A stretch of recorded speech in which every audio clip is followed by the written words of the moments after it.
और आलापुर में बड़े धूमधाम से श्रीमद् भागवत कथा व मनमोहक तरह तरह झांकी। बाराबंकी भगवान की कृपा होने पर ही भागवत कथा सुनने का अवसर मिलता है। ऐसा सौभाग्य सभी को नहीं प्राप्त हो पाता। बिनु हरि कृपा मिले नहीं संता। बाराबंकी के आलापुर में आयोजित श्रीमद् भागवत कथा के पहले दिन कथा व्यास भागवत आचार्य पंडित रामेश्वर दास महाराज ने श्रीमद् भागवत कथा को प्रारंभ करते हुए कहा कि श्रीमद् भागवत की कथा देवताओं को भी दुर्लभ है। यह भागवत की कथा भगवान की कृपा से प्राप्त हो पाती है। आलापुर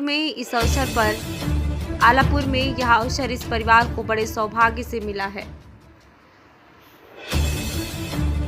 जिसमें श्रीमद् भागवत कथा का भी आयोजन कर पा रहे हैं। उन्होंने कहा कि श्रीमद् भागवत की कथा भगवान की प्राप्ति कराने वाली है।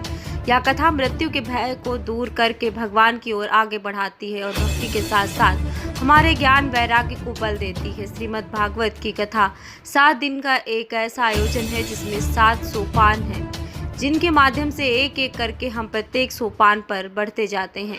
अंत में अपने जीवन का लक्ष्य जान जाते हैं। श्रीमद् भागवत में भक्तों की ऐसी दिव्य कथाएं हैं जिनको सुनकर हृदय में भक्ति का उदय होता है और साथ ही साथ मनुष्य के जीवन में सुधार होता है। वह मनुष्य अपना जीवन तभी पूर्ण कर सकता है जब वह भगवान की भक्ति करेगा। कथा का आयोजन नीरज सोनी तथा छोटू सोनी के माध्यम से किया जा रहा है। ऐसी और तमाम खबरें पाने के लिए बने रहिए हमारे साथ।